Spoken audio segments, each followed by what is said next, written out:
Buenos días, gracias a todas las personas que nos acompañan el día de hoy. Me presento, mi nombre es María Camila Pardo, soy ingeniera de petróleos de la Universidad de Élite. El curso de hoy tiene como nombre Prevención y Análisis de Pegas de Tubería y Pérdidas de Circulación, a cargo del ingeniero Andrés José Rodríguez Méndez. Él es ingeniero de petróleos egresado de la Universidad del Zulia y cuenta con más de 15 años de experiencia en el área de fluidos de perforación. Trabajó durante 4 años en la empresa Impact Petroleum Fluids en Venezuela como ingeniero de campo en el área de fluidos de perforación. Luego fue instructor de las unidades curriculares de fluidos de perforación, control de sólidos y control de pozos en la Universidad del Zulia, Politécnico Santiago Mariño. Durante 3 años fue ingeniero senior de operaciones en UDSS Baker Hughes Drilling Fluids en Colombia. Desde el 2013 trabaja en la empresa Weatherford International en Colombia. Desempeñó labores de ingeniero senior en fluidos de perforación, gerente técnico de desarrollo de negocios, fluidos de perforación, gestión de residuos de perforación, ingeniería química, gerente general de unidad de negocios, fluidos de perforación en Colombia, Ecuador, Perú y Venezuela, y actualmente es gerente técnico global en Colombia, en Bogotá, Colombia, disculpe. Si tienen alguna pregunta, pueden activar sus micrófonos, el ingeniero está dispuesto a responderlas inmediatamente, o si gustan pueden escribirlas en el chat y serán leídas por nosotros. Sin más preámbulo, damos inicio, ingeniero, por favor. Gracias. Muchísimas gracias, Camila. Buenos días a todos. Primero, gracias por estar presente y tomarse el tiempo de tomar estas dos conferencias, una el día de hoy y la otra el día de mañana a la misma hora. ¿Me pueden confirmar que se vea bien la pantalla que está compartiendo? Sí, ingeniero, la podemos visualizar. Ok, excelente. Bueno, la presentación, gracias Camila, bastante completa, resumen toda mi experiencia en el área de fluidos de perforación. Siempre ha sido mi especialización en el área de fluidos. He soportado desde la parte de desarrollo de negocios, desde la parte técnica, por muchos años soporté Sudamérica, dándole soporte técnico y en la parte de desarrollo de negocio y nuevas tecnologías, toda la parte de Sudamérica, Colombia, Ecuador, Perú, Venezuela y Brasil principalmente. Y luego de 15, 16 años de experiencia, desde hace 2 años estoy en el cargo de gerente técnico global. El cargo que desempeña actualmente desde hace 2 años es un cargo a nivel mundial, como dice, eso es lo que especifica global. Mi base o mi oficina principal está en Houston, en Sanjay Place, en 77056. Y mi otra oficina está acá en Bogotá, Colombia. Desde acá y desde Houston le damos el soporte técnico a todo el mundo en la parte de fluidos de perforación y control de sólidos. Abarcamos toda la parte de desarrollo de nuevas tecnologías, soporte técnico de operaciones, soporte técnico de nuevos negocios o nuevos países. Estoy a cargo de toda el área de Estados Unidos, Centroamérica, México, toda Latinoamérica, Sudamérica, Medio Oriente, el norte de Asia, Europa. Entonces, es bastante el trabajo día a día y la idea es compartir con ustedes en estas 2 horas, el día de hoy y el día de mañana, compartir parte de esa experiencia que hemos venido desarrollando dentro de las diferentes empresas donde me he venido desempeñando y que ustedes se lleven el día de hoy y el día de mañana tal vez un reforzamiento de lo que es la parte de prevención y análisis de pegas de tuberías de perforación y de pérdida de circulación, que son 2 de los problemas principales relacionados a los fluidos de perforación durante toda la etapa de perforación y completamiento de los pozos productores de hidrocarburos. Entonces, bienvenidos nuevamente gracias y vamos a darle inicio a la conferencia. Vamos a comenzar en la mañana de hoy con la parte de stud pipe, pega de tubería, y el día de mañana entramos en la parte de pérdida de circulación. Estas 2 áreas o estas 2 situaciones operacionales, generalmente nosotros en el desarrollo de nuestra carrera de ingeniería no las vemos a detalles, al igual que el fluido de perforación, no se ve mucho a detalle. Pero créanme que para el área operacional o cuando ustedes comiencen a desarrollarse en sus diferentes áreas operacionales, aquellos que decidan irse por el área de perforación, esto va a ser su día a día. Aquellas personas que están desarrollando su carrera y aquellos que ya están graduados y están conectados en esta conferencia y están relacionados al área de perforación y completamiento de pozos productores de hidrocarburos, saben de lo que estoy hablando.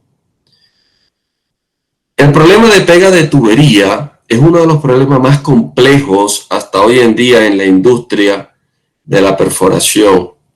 Tanto así que representa el problema número 1 de pérdidas de dinero a nivel mundial.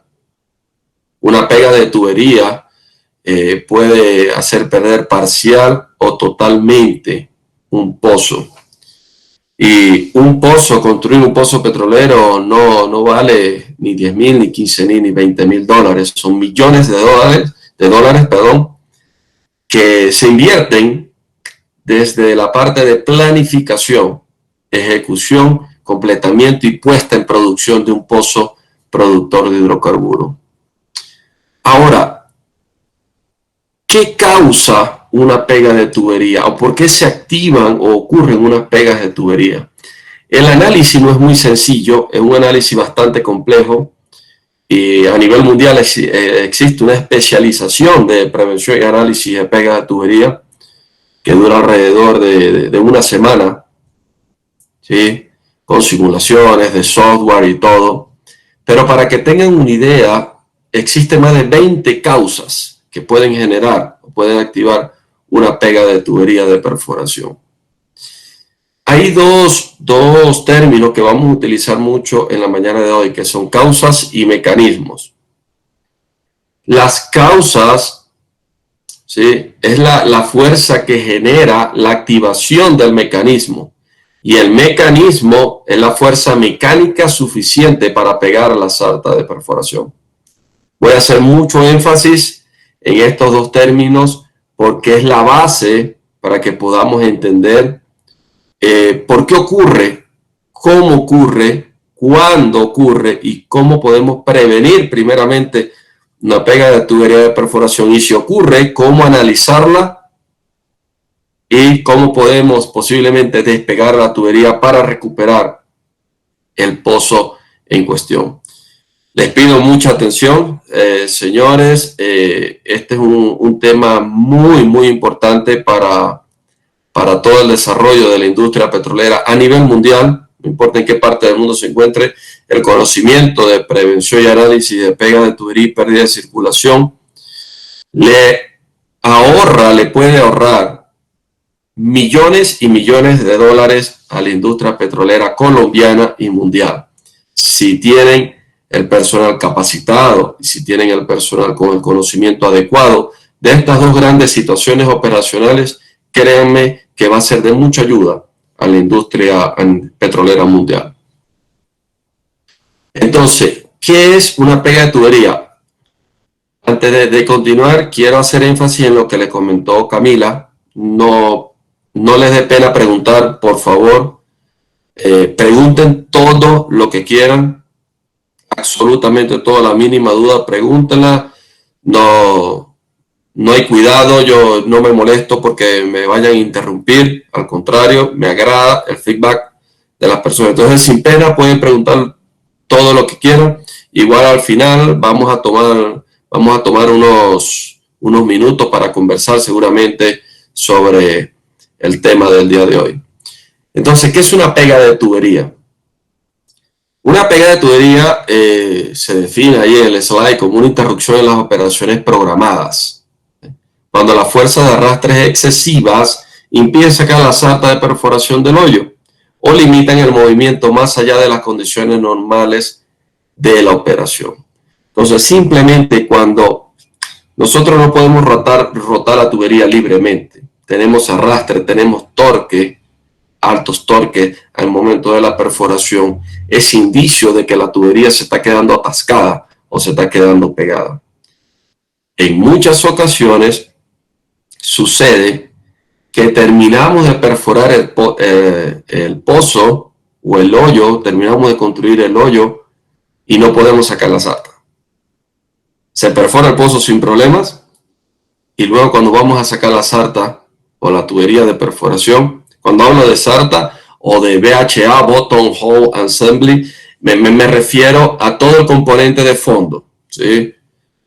Conformado por broca o mecha o trépano, heavy weights, drill collar, drill pies y todo el componente de fondo, motor de fondo, todo el componente que puede llevar un BHA.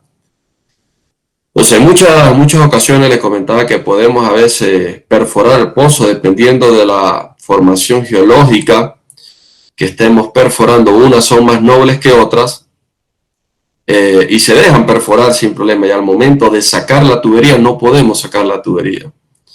¿Por qué sucede? Muchas causas, más de 20, como les comentaba al principio: falta de limpieza del pozo, inestabilidad física de las formaciones, inestabilidad mecánica, inestabilidad química, desperdicios en el pozo, falla en la cementación, mala ubicación de un casing, miles de situaciones pueden generar una pega de tubería. Ahora, si ustedes se fijan al lado derecho de sus pantallas, hay una estadística tomada desde 1989 de cuáles son las situaciones operacionales que más le han acarreado a la industria petrolera mundial pérdidas millonarias. Y se fijan que la situación operacional que encabeza esta estadística es la pega de tubería. Entonces, imagínense la importancia, señores, de en la mañana de hoy, de este conocimiento, de estos tips o este feedback que vamos a tener en este conversatorio, en esta conferencia técnica. Estar preparado para una pega de tubería, señores, es vital para cualquier empresa. Luego siguen los problemas de hoyo, pérdida de circulación, fallas en la sarta, mal tiempo en el caso de operaciones offshore, fallas de los equipos de subsuelo cuando hay unas BOP, unas preventoras a nivel de subsuelo, fallas en la cementación, situación de control de pozo. Eso está relacionado a la parte de descontrol de presiones en los pozos que estemos perforando, reparaciones en el taladro por fallas imprevistas o problemas de cabezal de pozo. En la mañana de hoy nos vamos a enfocar en pega de tubería y mañana en pérdida de circulación, que se fija que está en el top 3 de los problemas que le acarrean pérdidas millonarias a la industria. Entonces, les comentaba que vamos a hacer mucho énfasis en lo que es mecanismo y causa. Si tienen posibilidad de tomar nota, sería excelente. Todavía hoy día a nivel mundial yo visito facilidades o plataformas de perforación tanto en Sudamérica como en Norteamérica, en Medio Oriente, y parece mentira. Es a veces inaudito cuando uno conversa con personas que tienen muchos años de experiencia y uno le pregunta, mira, ¿tú tienes claro cuáles son los 3 mecanismos de pega, tubería y perforación? Generalmente dicen sí, son 3, los tengo muy claro, pero cuando le preguntan, mira, ¿y tú sabes identificar o sabes enumerar las causas que te pueden activar cualquiera de estos 3 mecanismos? Mira, y de las 20, si nombran 4 o 5 es mucho. Por esa razón, esta es una capacitación que obligatoriamente cualquier persona relacionada al equipo de perforación de una empresa, perteneciente a la industria petrolera, es obligatorio que todos los años tomen esta capacitación de prevención y análisis de pegas de tubería de perforación. Entonces, diferencia entre mecanismo y causa.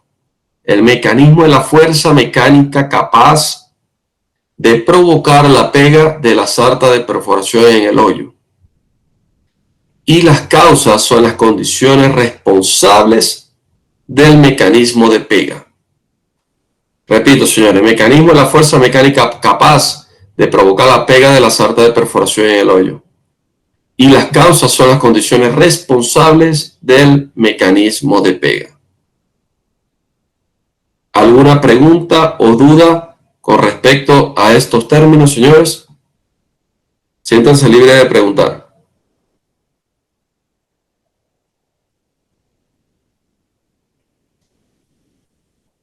Si está todo claro, continuamos. Sí, ingeniero, continúa. Ok. Entonces, señores, tenemos tres mecanismos capaces de generar una pega de tubería: empaquetamiento puente, presión diferencial y geometría del hoyo. A la derecha de sus pantallas pueden observar cada uno de los mecanismos. El mecanismo de empaquetamiento puente lo puede activar muchísimas causas. Las principales causas que lo activan, y son las que vamos a discutir en la mañana de hoy. Primero, insuficiente limpieza del hoyo.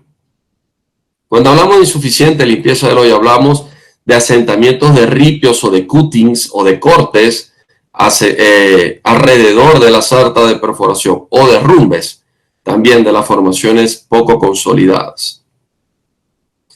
Tenemos como segunda causa inestabilidad del hoyo. ¿Qué me puede causar una inestabilidad del hoyo? Me la puede causar lutitas geopresurizadas.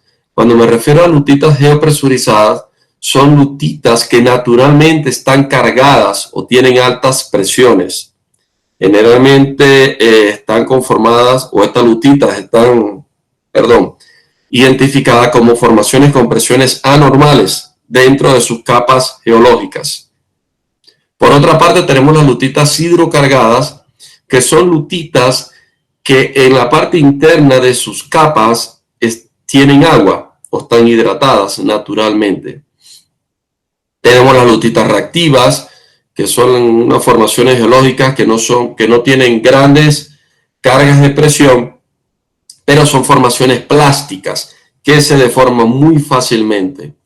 Tenemos los esfuerzos de sobrecarga formados por los efectos de diagénesis o de sedimentación de los estratos geológicos, esfuerzos tectónicos generados por las fallas naturales presentes en algunas formaciones geológicas. Un ejemplo, acá en Colombia, Piedemonte Llanero tiene unas fallas bastante complicadas de perforar.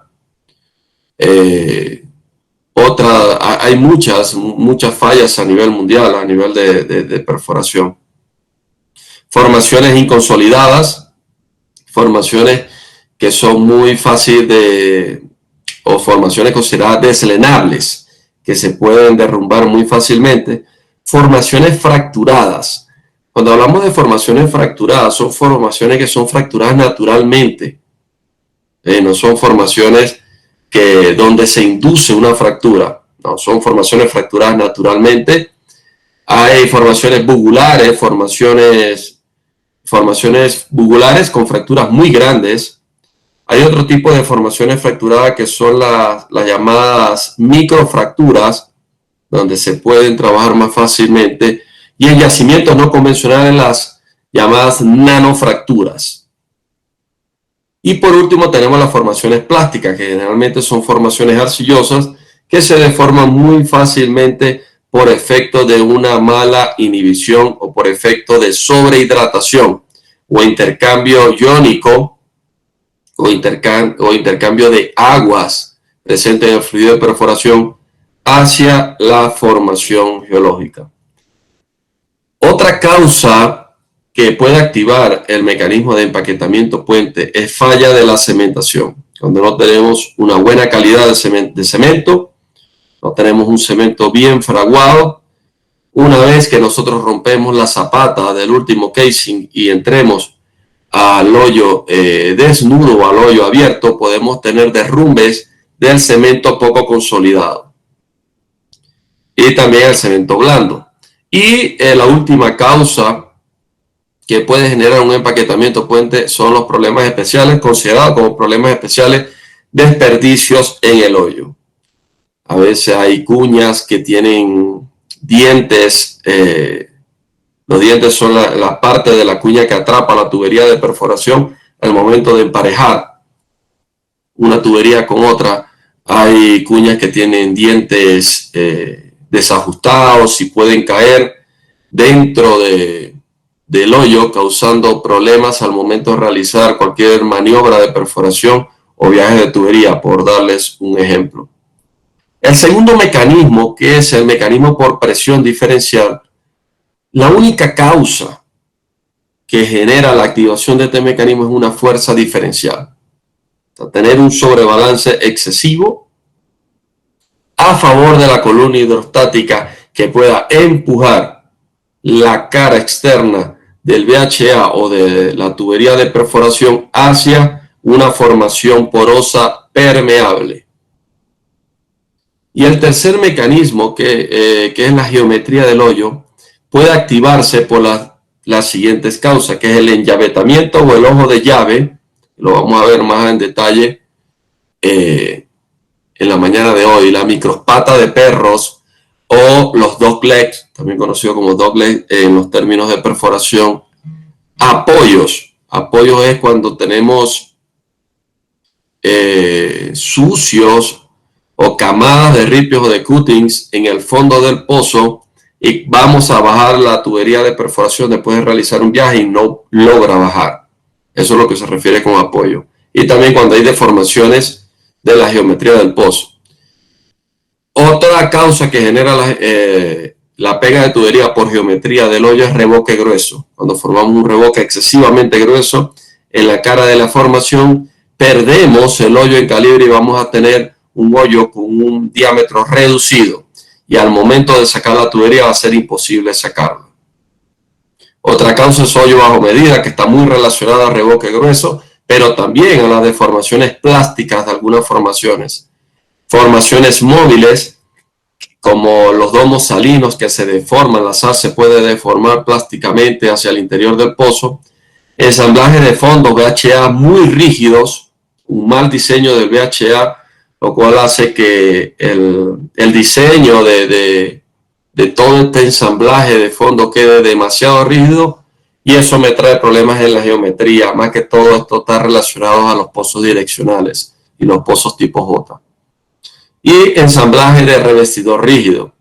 Si tenemos un pozo direccional conformado o ya calibrado, si bajamos el revestidor inadecuado, un revestidor demasiado rígido para la configuración del pozo, va a ser imposible bajar este revestidor. Incluso en muchos pozos y muchas experiencias ha sucedido que al bajar el revestidor se desvían del hoyo o del pozo original y terminamos con dos pozos en un solo hueco. Entonces, señores, acá en este slide podemos ver a grosso modo, claro, muy someramente, los tres mecanismos capaces de generar una pega de tubería de perforación. Y todas las causas que me pueden activar cada uno de estos mecanismos. Siempre he dicho y siempre he discutido, esta imagen debe ser obligatoria en todas las plataformas de perforación, en todas las cabinas donde se encuentra el perforador y el equipo que lo acompaña día a día en las operaciones de perforación. Entonces, señores, los términos operacionales claves en una pega de tubería. Torque, arrastre y sobretensión o overpull. Vamos a definir cada uno de ellos. Antes de entrar en materia y empezar a explicar los mecanismos y las causas, vamos a definir estos tres términos que lo vamos a escuchar mucho en esta siguiente hora. Entonces, torque es la fuerza aplicada a la tubería que impide su libre rotación. El top drive es el equipo que me hace girar la tubería de perforación y todo el ensamblaje de fondo. Aplica un torque, una fuerza necesaria para rotar la tubería de perforación y así lograr que esa rotación llegue al trépano, a la broca o a la mecha, como quieran llamarlo, llegue al fondo del pozo y pueda generar la fricción necesaria para construir el pozo. Eso es lo que se llama torque.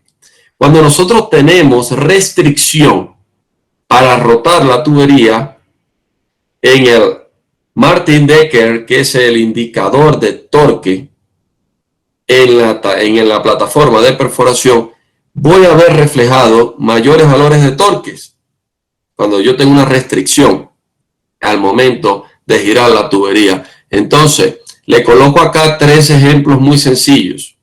¿Cómo identificar los torques? Y dice, un aumento normal del torque es indicativo de asentamiento de sólidos o la formación de un puente debido a una insuficiente limpieza del hoyo. Cuando hablo de un aumento normal, es cuando el torque no es errático. ¿Sí? Tal vez no sea muy normal ver un aumento, pero cuando me refiero a un comportamiento normal es cuando es un torque progresivo. Empieza a subir el torque, a subir, a subir, a subir y no baja. Entonces, eso es indicativo de que existe un problema de asentamiento de sólidos en el pozo. Ahora, cuando tenemos cambios erráticos en el torque, son indicativos de problemas atribuibles a la geometría del hoyo. Torques erráticos cuando son torques puntuales.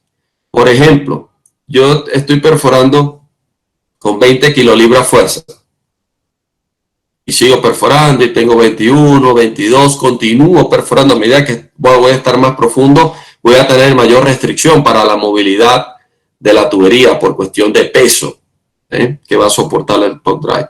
Y sigo aumentando, pero de pronto pasa de 22 kilolibras fuerza, pasa a 30 o 40 y vuelve a caer a 20. Y sigo perforando y sube nuevamente a 50 kilolibras y vuelve a caer. Eso es lo que se llama torques erráticos, torques puntuales. Cuando ese tipo de torques, nuestro perforador lo ve en su indicador de torque en la plataforma, casi seguro tenemos un problema de geometría del hoyo. Un hoyo mal construido, tenemos micropatas de perro, tenemos alguna formación que se nos está inconsolidando, se está moviendo dentro del hoyo. Ahora, un torque mayor al normal, al iniciar la rotación, el segundo escenario que les nombré es durante la perforación.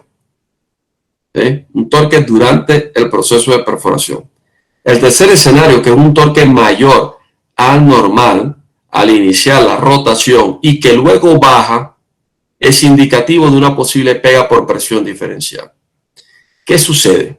La pega por presión diferencial tiene que tener 3 escenarios para que se active este mecanismo. Primero, debe haber una presión excesivamente alta a favor de la columna de fluido de perforación. Segundo, debemos estar expuestos a una formación porosa y permeable. Siempre tiene que, para que esto ocurra, la formación tiene que ser permeable, a donde nos vamos a quedar pegados. Y tercero, el corazón o el centro físico de la tubería de perforación debe estar quieto. La tubería debe estar quieta. Si una de estas 3 condiciones operativas no se da, es imposible que ocurra una pega por presión diferencial. Muchas personas con experiencias dicen, mira, pero a la final todas las pegas se convierten en diferencial. Lógico, luego que tú tienes un problema de geometría o un problema de limpieza donde tú no puedes rotar la tubería, no la puedes sacar, la tubería está quieta, ella va a empezar a recostarse a esta formación permeable y vas a terminar teniendo una pega diferencial o incluso una pega combinada. Pega diferencial con pega por empaquetamiento puente o pega diferencial con pega por geometría del hoyo. Pero en condiciones iniciales, una pega diferencial debe de tener estas 3 condiciones para que se pueda activar. Debe estar quieta la tubería, debe estar expuesta a una formación permeable y debe tener un sobrebalance excesivo a favor de la columna hidrostática o de la columna de fluido. Es decir, ¿es posible que ocurra una pega diferencial perforando bajo balance? Imposible, no puede ocurrir. Porque en una perforación bajo balance, la presión de formación es ligeramente mayor a la presión de la columna hidrostática. Por principios físicos, es imposible que ocurra una pega por presión diferencial bajo el escenario de perforación bajo balance. Entonces, señores, esta es la parte de torque, es la fuerza, recuerden, es la fuerza aplicada a la tubería que impide su libre rotación. Ahora, el otro término, sobretensión u overpull, dice que es el peso adicional que se requiere para sacar la tubería fuera del hoyo sin que ésta se rompa. Muy importante tener claro los límites de elasticidad, resistencia a la tensión y máxima sobretensión que puede soportar su sarta de perforación, señores. Hoy día seguimos viendo problemas operativos donde tenemos pegas de tuberías e intentamos jalar la pega de tubería y parten la tubería. Muchas veces pasa porque la tubería no fue bien inspeccionada, porque la tubería fue sobretorqueada al momento de un aparejo, o simplemente porque sobreexcedieron la máxima sobretensión que soporta o que podía soportar la tubería dentro de sus límites operativos. Entonces, la máxima tensión que soporta un tubo sin que se llegue a romper se determina en base a sus diámetros y al límite de elasticidad o punto de fluencia de la tubería. También muy importante conocer el tiempo de vida útil de la tubería de perforación. Y tienen una fórmula que es máxima sobretensión es igual a la resistencia a la tensión menos el peso de la tubería en el fluido. Y el peso de la tubería en el fluido dentro del pozo está relacionado al factor de flotabilidad del fluido de perforación. Y a su vez, el factor de flotabilidad está relacionado a la densidad del fluido de perforación. ¿Cómo se calcula la resistencia a la tensión? Se calcula conociendo el punto de fluencia por el área seccional, por el factor de seguridad que aplique al país o a la región donde ustedes estén trabajando. Existen varios puntos de fluencia de acuerdo al tipo de acero que se utilice para fabricar las diferentes tuberías de perforación. Tenemos acero tipo E, X, G o S. Entonces, muy importante, señores y señoritas, tener claro lo que es torque, tener claro lo que es sobretensión y overpull, y tener claro también lo que es el arrastre. El arrastre está muy relacionado a lo que es el overpull. El arrastre es la restricción que yo tengo para sacar la tubería del fondo del pozo. Cuando tengo arrastres excesivos, eso es sinónimo de problemas de limpieza, problemas de geometrías, restricción para sacar relacionados a formaciones inconsolidadas, deformaciones plásticas, mala inhibición, mal proceso de sellamiento del fluido de perforación o simplemente mal planeamiento del programa de perforación del pozo, mal diseño de VHA o mal diseño de la tubería de revestimiento. No todas las causas o no todos los mecanismos, señores, están relacionados a los fluidos de perforación. Y quiero que quede claro eso en la mañana de hoy. El fluido de perforación es como la sangre del cuerpo humano.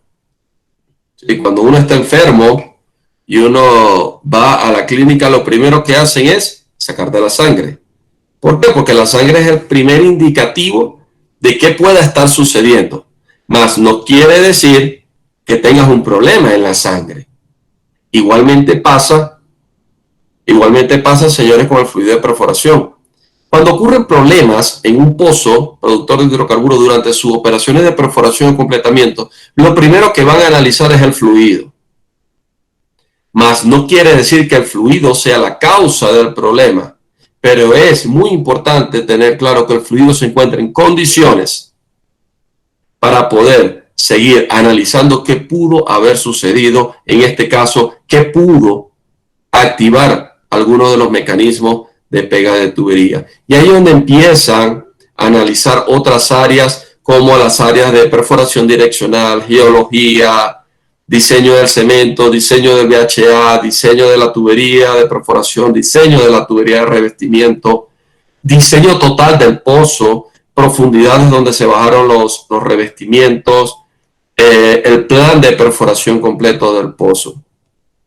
Y de esta manera se analiza y se hace un análisis causa-raíz de qué pudo haber activado cualquiera de los mecanismos de pega de tubería. Creo que tenemos algunas preguntas, ¿cierto? No, ingeniero, tranquilo, puedes continuar. ¿No? No, señor. Perfecto. Ah, no, son unos comentarios, ¿no? Sí, sí, señor. Pero vale la pena, creo, mencionarlos. Comenta Eddie, es por eso la importancia de la inspección continua de la tubería de herramientas y assembly que se baja al pozo. Correcto, es muy importante porque de eso depende también, partiendo de la vida útil de la tubería de perforación que se esté utilizando, también depende qué tanto la podemos torquear al momento del aparejo. Porque si la sobretorqueamos, en cualquier momento que nosotros necesitemos colocarle tensión a la tubería, allí podemos romper la tubería y el problema se nos agrava. Porque tenemos la tubería pegada y ahora tenemos la tubería partida también. Y allí es donde llegan nuestros compañeros de fishing a tratar de salvar la tubería, pero allí se complica más la escena, ¿no? Para lograr salvar el pozo.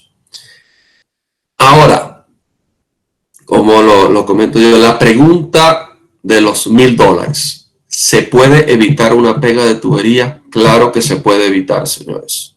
Sí se puede evitar. Existen dos razones principales por qué se puede evitar una pega de tubería. Primero, el arte, porque siempre le he dicho, es un arte perforar un pozo petrolero, como dijo un presidente por allí hace poco, no voy a nombrar de qué país para no herir susceptibilidades, pero un presidente dijo que él no entendía cuál era la ciencia de perforar un pozo petrolero, que eso era sencillo, que era como perforar un pozo de agua o un pozo séptico. Mira, el perforar un pozo productor de hidrocarburos es una ciencia. Es un proceso que se debe de llevar a cabo con mucha cautela. Sobre todo, como lo comento acá en este slide, en aquellas zonas donde las pegas de tubería son frecuentes. Pero aún así, a donde las pegas de tubería no son frecuentes, señores, el programa de perforación de un pozo pasa por muchas etapas de evaluación. Desde la sísmica que se hace en un campo, hasta la evaluación geológica, perforación de pozos exploratorios para conocer todos los topes y las bases y el comportamiento de minerales y metamorfóbicos de las diferentes formaciones geológicas.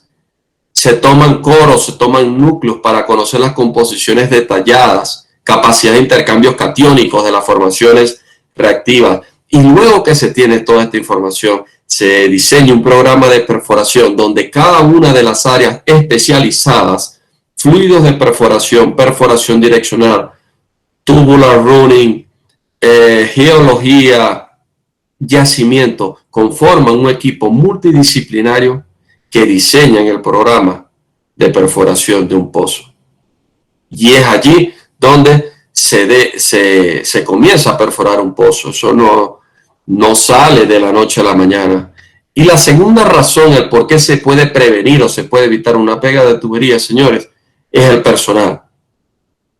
Si nosotros tenemos un personal capacitado, empezando con los perforadores y los supervisores de taladros, que poseen los conocimientos necesarios para reconocer las señales de advertencia, porque tenemos que comenzar, mira, sí es importante saber cómo liberar una tubería, pero más importante aún es saber cómo prevenir la pega de tubería. Y si tenemos el personal adecuado y el personal capacitado para reconocer las señales de advertencia de una posible pega de tubería e interpretar dichas señales lo más pronto posible, señores, les aseguro que la pega de tubería se puede evitar. Lo hemos visto, lo hemos comprobado y recontra comprobado de que se pueden evitar. Entonces, queda claro lo que es un mecanismo, queda claro lo que es una causa. Los 3 mecanismos, más de 20 causas, queda claro lo que es arrastre, torque, sobretensión, overpull, y espero que quede claro de que una tubería de una pega de tubería se puede evitar. Ahora, las preguntas claves. Pongámonos en el escenario hipotético de que ocurrió una pega de tubería. ¿Sí? Trasladémonos a ese momento muy incómodo y poco deseable en cualquier operación de perforación. Se pegó la tubería. Preguntas claves al momento de la pega. ¿Se puede circular? Sí, no. Ahí empieza el personal que esté capacitado, empieza a descartar mecanismos. Segunda pregunta. ¿Se puede mover la sarta hacia arriba o hacia abajo? Sí o no. Seguimos descartando mecanismos. Tercera pregunta. ¿Se puede rotar? Seguimos descartando mecanismos. Y la cuarta y última pregunta. ¿La situación mejora o empeora con el tiempo? Generalmente empeora.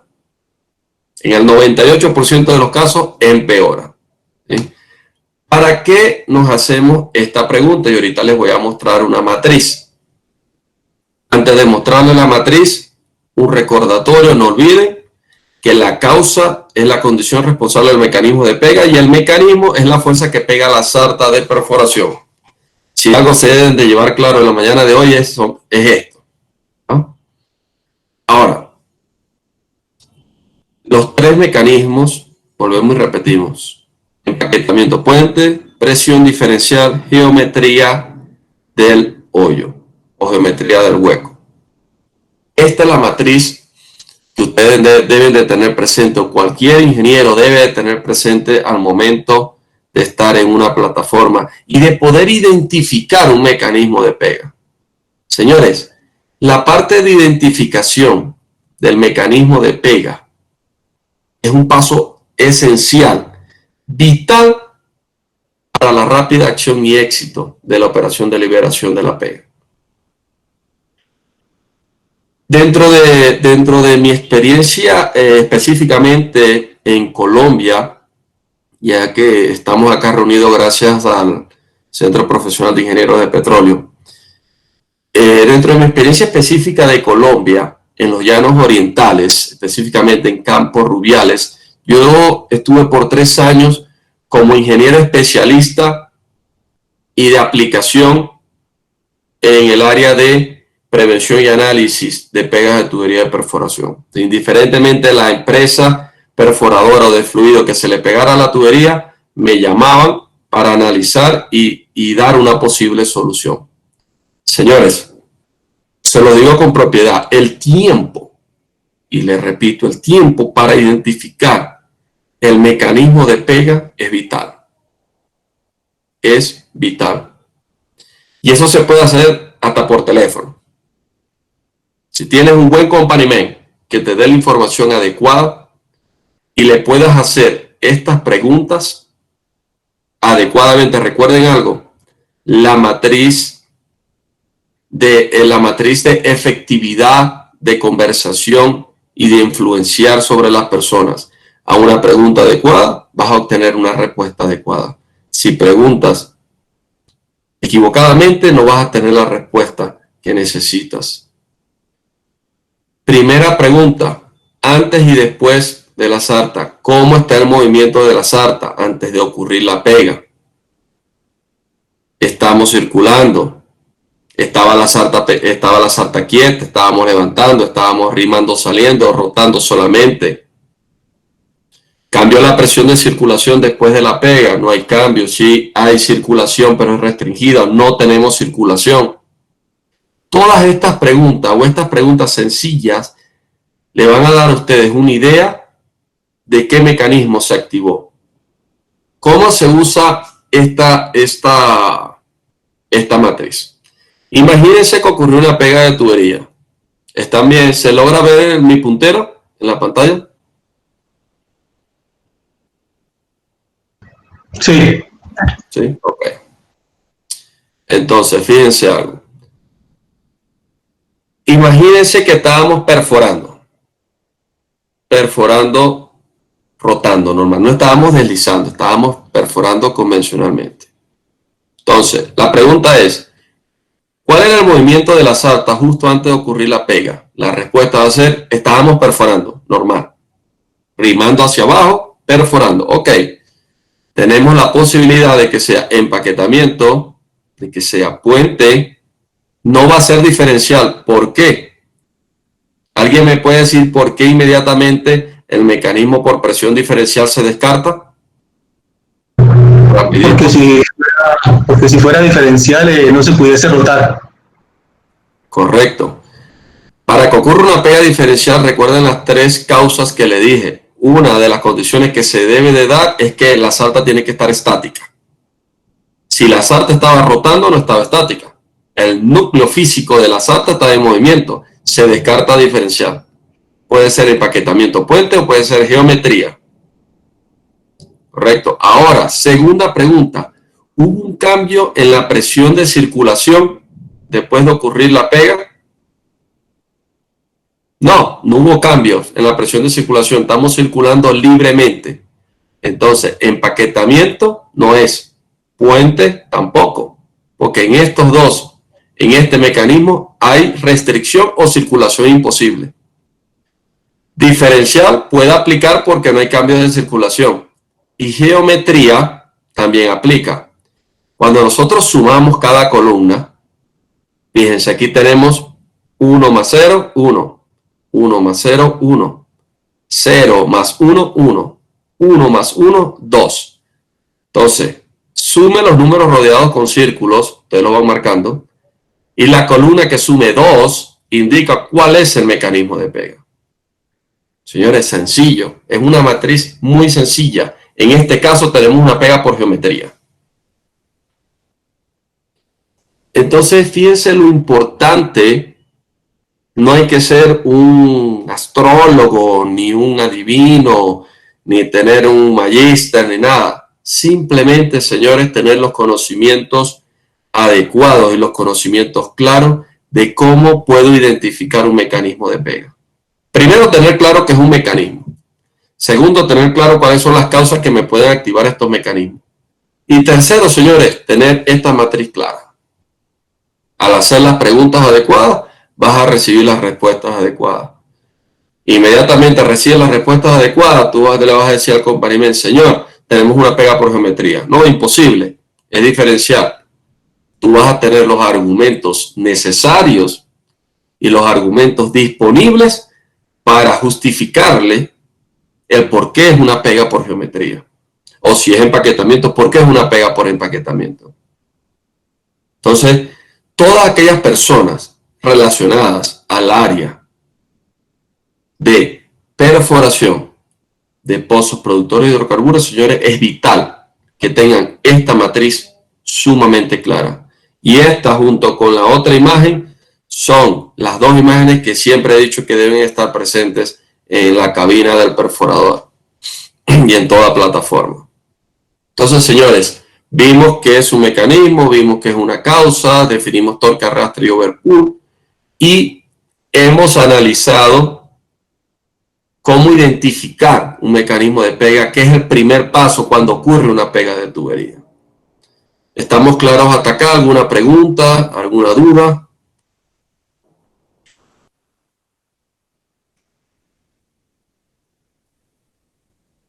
Continuamos entonces. Entonces vamos a empezar a entrar en materia, ¿no? Vamos a empezar a analizar el primer mecanismo capaz de generar una pega de tubería, el mecanismo de empaquetamiento o puente. Aprovechando que tenemos 20 y algo de personas, va a ser más sencillo el feedback. Cuando hablamos de empaquetamiento puente, ¿qué se les viene a la mente? Cualquiera de ustedes, con sus propias palabras.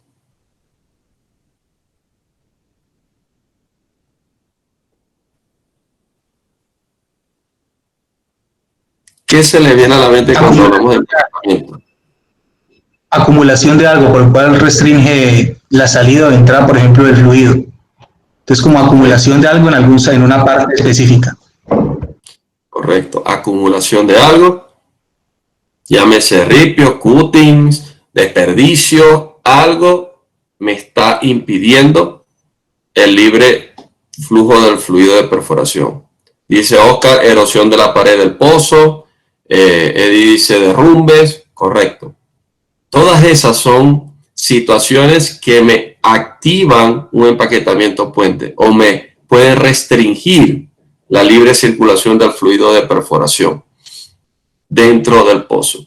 ¿Y qué sucede cuando yo tengo restricción para bombear o que el fluido fluya libremente en el pozo? Tengo aumentos en la presión de circulación, puedo fracturar el pozo. Entonces, cuando fracturo el pozo voy a tener dos problemas: tubería pegada y pérdida de circulación.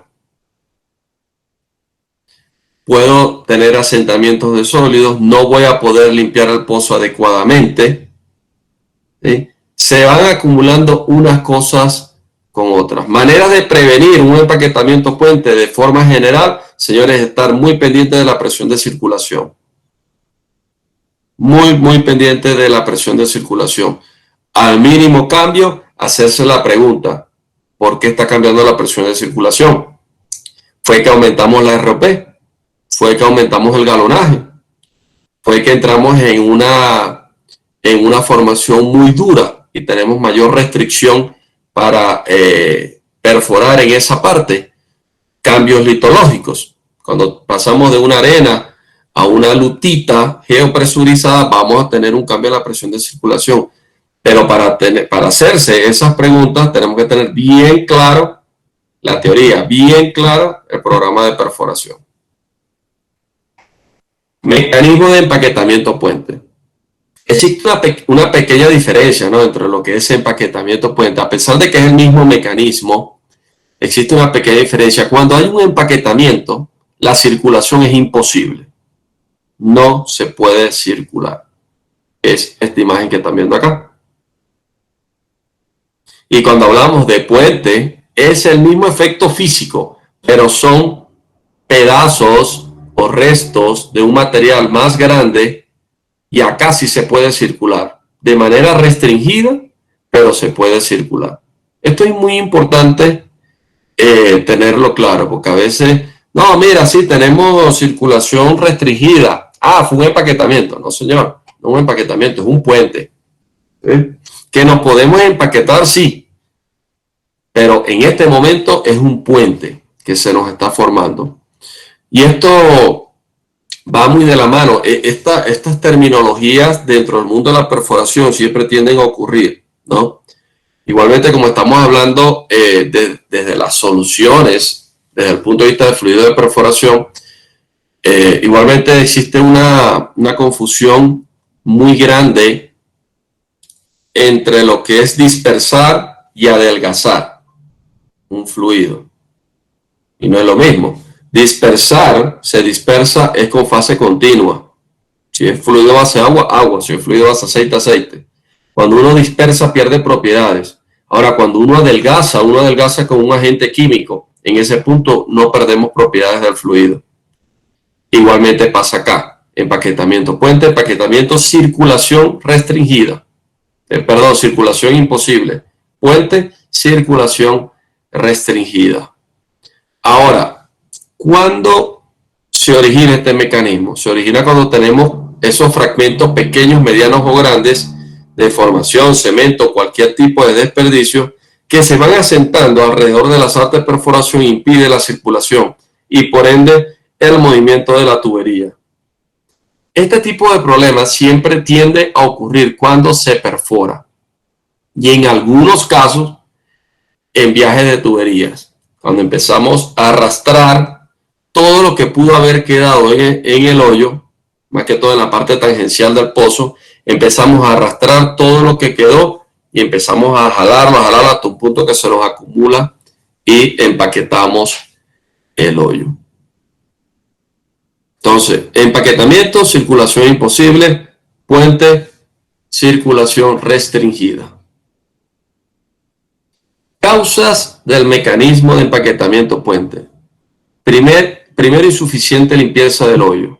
Y ahí lo comentaba uno de los participantes, nuestro amigo Carlos, que decía que una de las causas es falta de relojía en el fluido. Cuando tenemos falta de relojía en el fluido, vamos a tener una insuficiente limpieza del hoyo. Y por eso, en esta causa, vamos a entrar un poco en lo que es la reología del fluido, lo que son los diferentes tipos de viscosidad y lo que es la viscosidad plástica y gel point, que es la reología o las propiedades reológicas del fluido. Pero recuerden también que podemos tener un fluido con las propiedades adecuadas, pero si no tenemos el galonaje adecuado para la rata de penetración que tenemos en ese momento, no vamos a poder tampoco limpiar el pozo.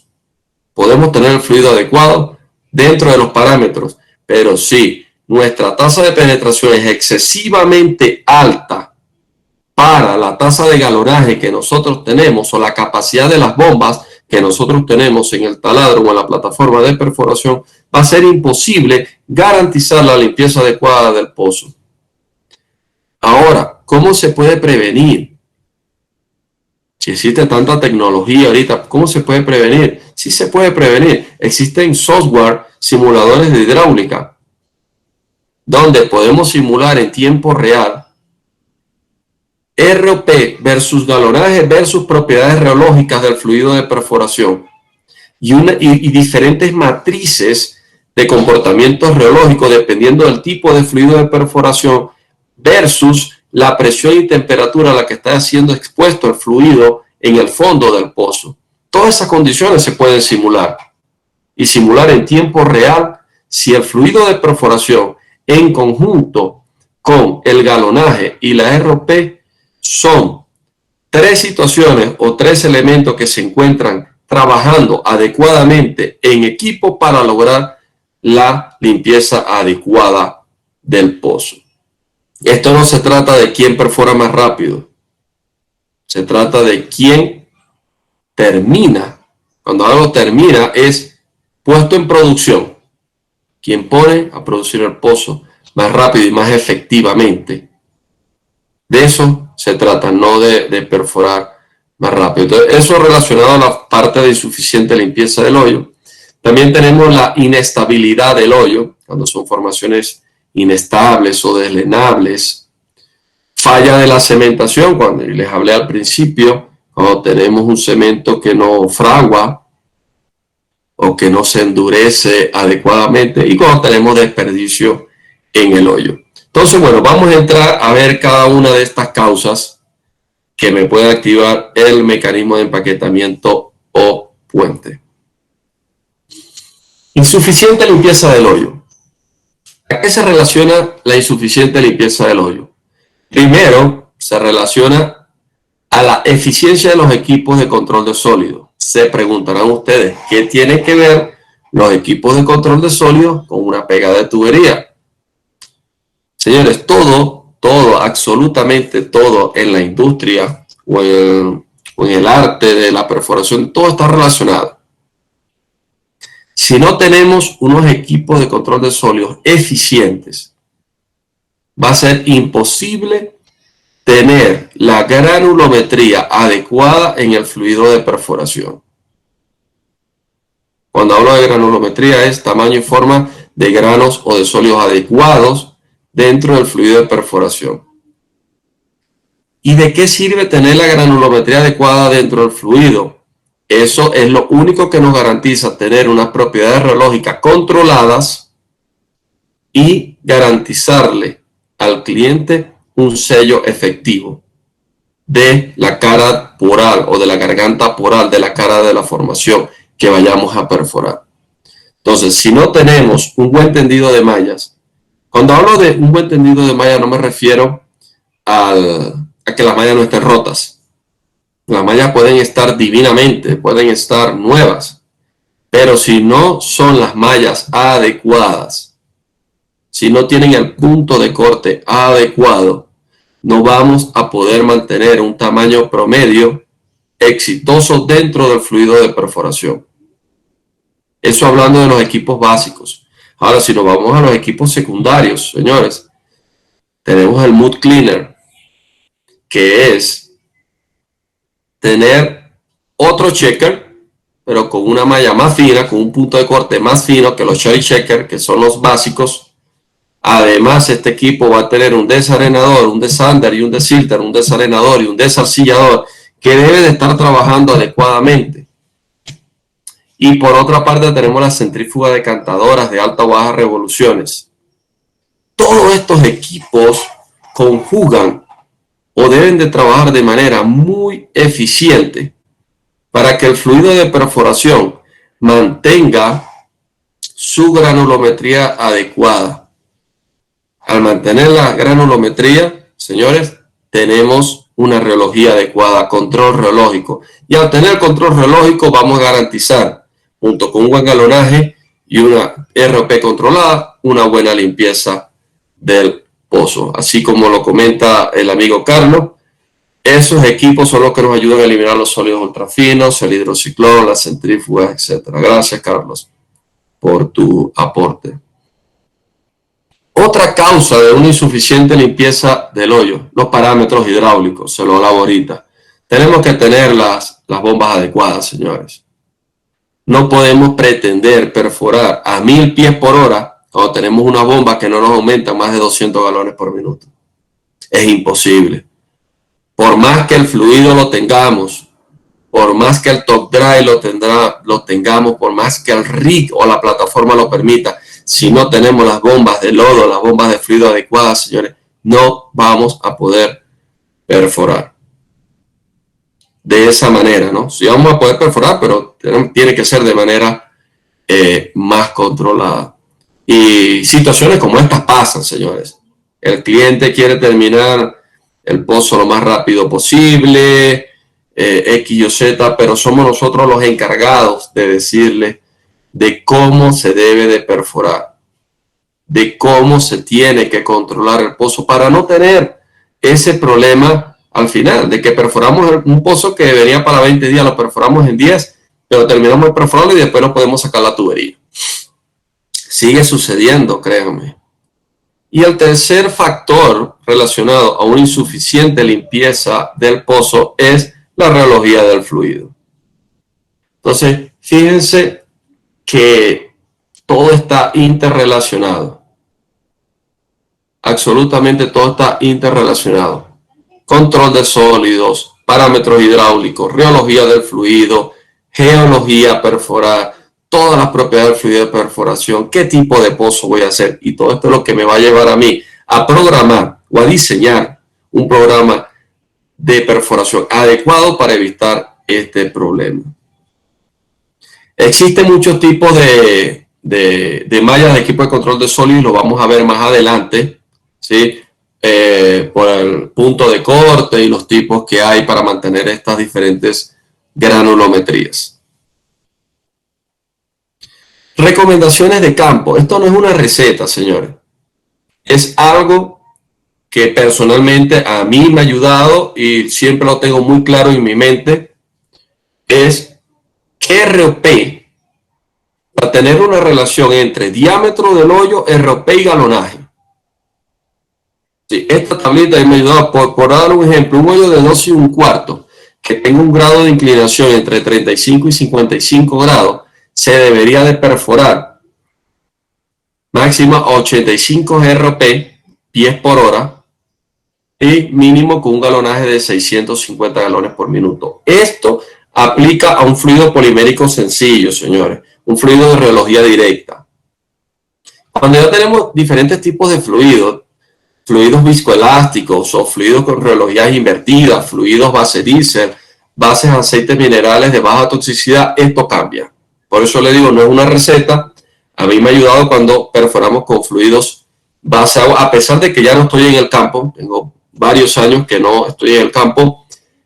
Interactúo diariamente con la gente de campo y con los gerentes de operaciones de los diferentes países a nivel mundial. Y siempre es bueno tener claro estos conocimientos y no quedarse detrás del escritorio, ¿no? Solamente viendo números, Siempre es bueno tener claro. Y esta es una tabla, una matriz que personalmente me ha ayudado, repito, para la aplicación de fluido de perforación base polimérica de rheología directa. Entonces, vamos a ver. Una de las situaciones que se presentan cuando tenemos una insuficiente limpieza del pozo, que es las famosas camadas o asentamientos de ripios. Esto generalmente pasa o tenemos cualquiera de las situaciones antes mencionadas. Falla en la rheología, insuficiente galonaje o una ROP excesivamente alta. Esto es lo que sucede. Entonces, fíjese, la pregunta es, ¿en este punto nosotros podemos perforar? Claro que sí podemos perforar. Aquí la broca está libre. ¿Podemos rotar? Sí, acá se puede rotar porque fíjate que tenemos un área libre también. ¿Se puede circular? Sí, podemos circular por acá. Todo esto por acá se puede circular. La cuarta pregunta más importante. ¿Esto se pudo prever? ¿Se pudo identificar? Claro que sí. Porque cuando el perforador iba en este punto, antes de llegar a la parte tangencial, debió de tener una presión de circulación X. Cuando él empezó a construir toda la parte tangencial y llegó a este punto donde ya tiene formado esta cama o este lecho de arena o de ripio, su presión de circulación debió de aumentar. Y él debe de tener en su programa de perforación una columna de presión versus profundidad y debió de darse cuenta que la presión estaba fuera de parámetros. En este momento es donde es rápido identificar lo que está sucediendo y prevenir de que acá ocurra una pega de tubería. Porque ¿qué va a suceder? Podemos seguir perforando, pero cuando queramos sacar, no vamos a poder sacar la tubería. Aquí nos vamos a quedar. Entonces, lo que nos ahorramos perforando, nos vamos a tardar aquí, porque entonces tenemos que empezar a bombear diferentes píldoras, ya conózcase como píldoras, volúmenes específicos de fluido con propiedades específicas, valga la redundancia. Píldoras dispersas con píldoras viscosas, píldoras de sello, con píldoras de limpieza para generar toda esta turbulencia. Ahora, es importante llegar al punto de saber prevenir o saber identificar esta situación. Y generalmente esto sucede es en esta área de 40 grados a 65 grados cuando estamos perforando un pozo direccional. Creo que tenemos una pregunta en el chat.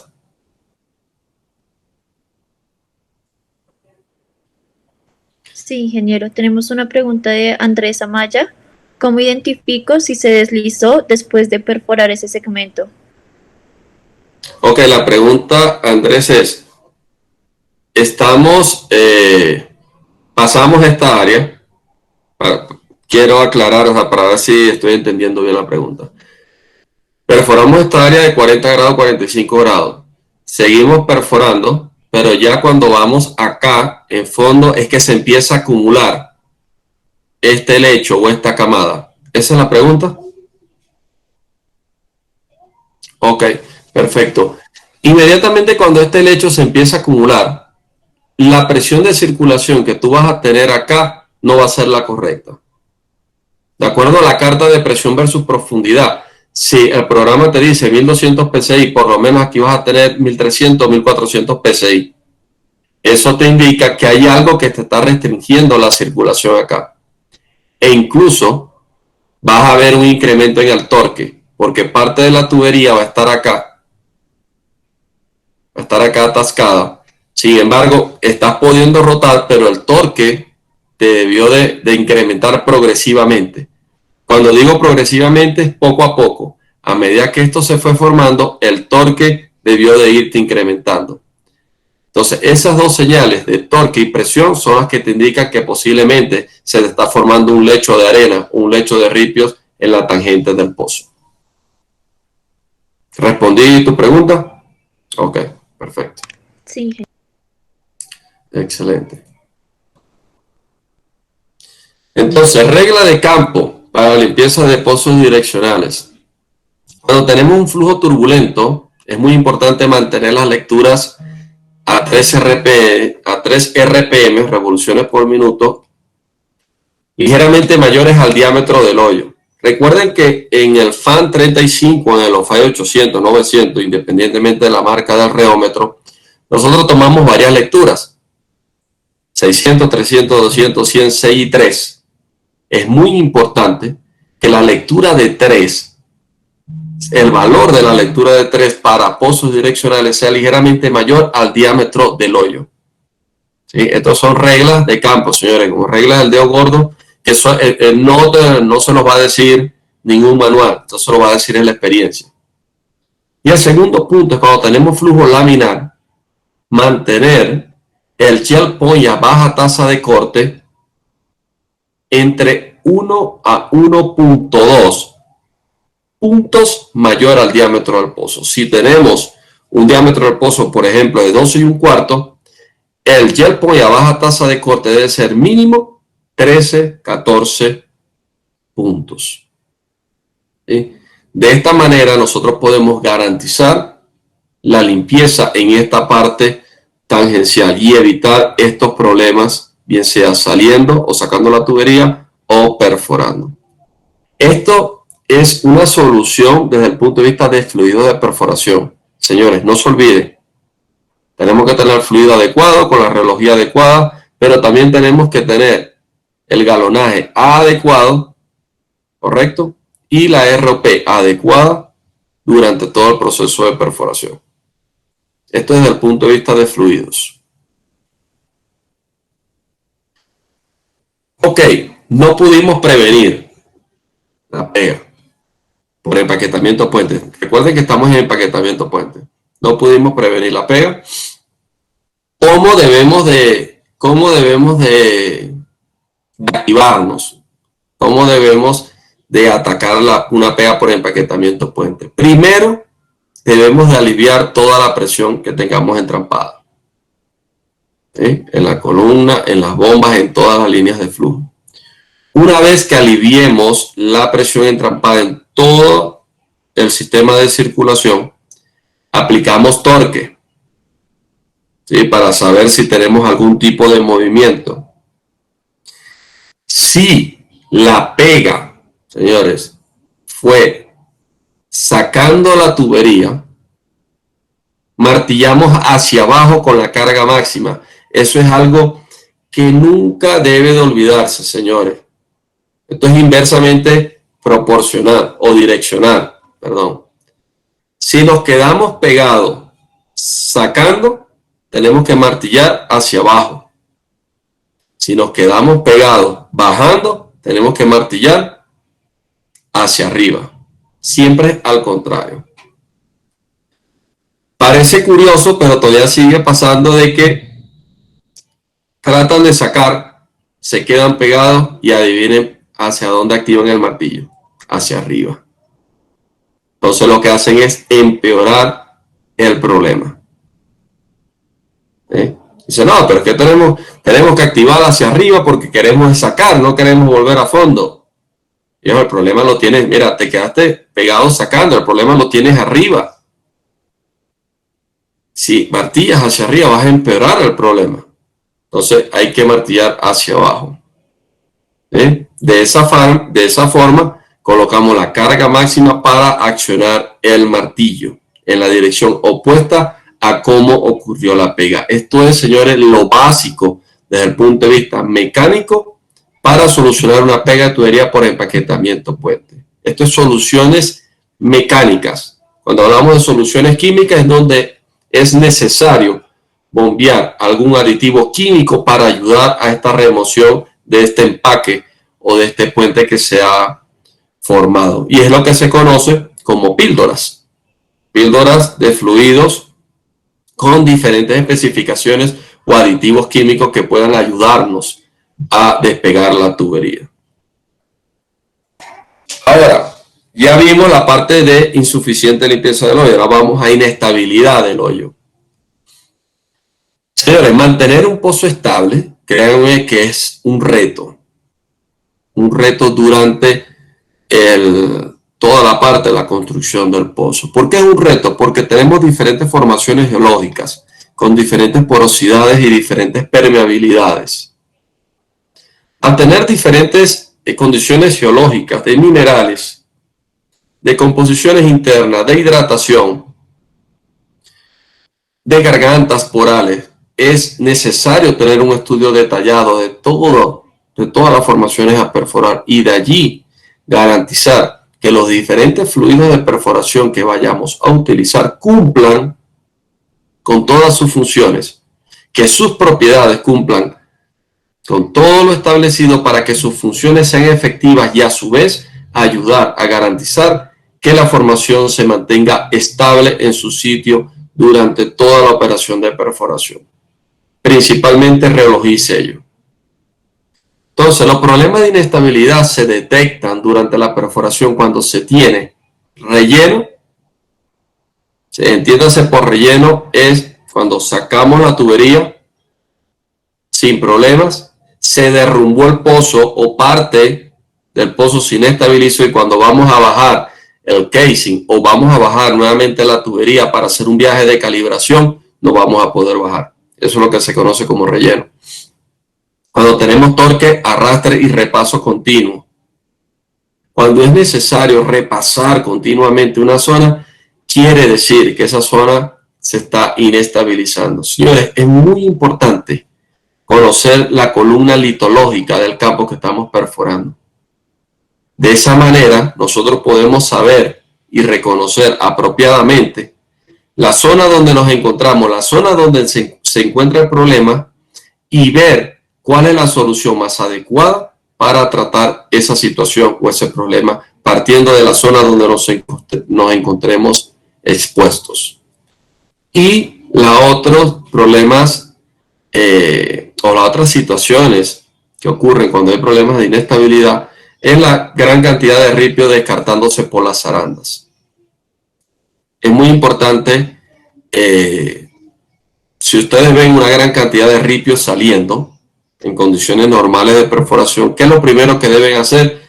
Ir a donde está el perforador y decirle, amiguito, ¿usted qué hizo? ¿Aumentó la tasa de penetración? ¿Aumentó el galonaje? ¿Qué hizo? Si la respuesta del perforador es, mira, yo no hice nada, he mantenido el galonaje, he mantenido la tasa de penetración constante y está saliendo mayor cantidad de cortes o ripios por las zarandas, señores, se está derrumbando el pozo. Gracias a Dios, el fluido de perforación tiene la reología necesaria y tenemos el galonaje necesario para sacar todos esos ripios a superficie, porque si no se quedan abajo. Pero ¿qué va a pasar cuando paremos de circular? Todo ese ripio va a caer al hoyo nuevamente y no va a traer el problema. Entonces es muy importante tener eso claro, ¿no? La cantidad de ripio y la forma de los ripios. Hay una tabla que ustedes pueden buscar por internet, señores, de la morfología de los ripios, de los diferentes tipos de ripios. Y dependiendo de la forma de los ripios, es un indicativo de que se está sobretrabajando la formación cuando son formaciones que están estallando por falta de densidad. Generalmente son lutitas. Cuando hay problemas de inhibición, cuando hay formaciones que están reaccionando, todo eso ustedes lo van a saber ver o traducir en la observación y buena interpretación de los ripios de perforación que están saliendo por las zarandas. Entonces, aquí tenemos varias vistas aéreas o vistas desde el tope, ¿no? De lo que puede ser una inestabilidad del hoyo. El primer escenario que ven a su izquierda es una falla por tensión. Generalmente esto ocurre con formaciones geopresurizadas bajo la exposición de lutitas, ¿no? Donde hay una falla por tensión y generalmente el problema va a ser una pérdida de circulación. Si tenemos una pérdida de circulación, una invasión excesiva de parte líquida del fluido a la formación, todo esto se va a empezar a inestabilizar. Toda esta área se va a empezar a inestabilizar y va a caer en el hoyo. El segundo escenario es una falla por carga compresional o transversal. Eso está más relacionado a la parte geológica de diagénesis y la parte de sedimentación de los estratos. ¿Qué es lo que va a suceder? Que vamos a tener una presión excesiva de la formación hacia el hoyo y va a haber un colapso del hoyo. Generalmente esto se relaciona a densidad.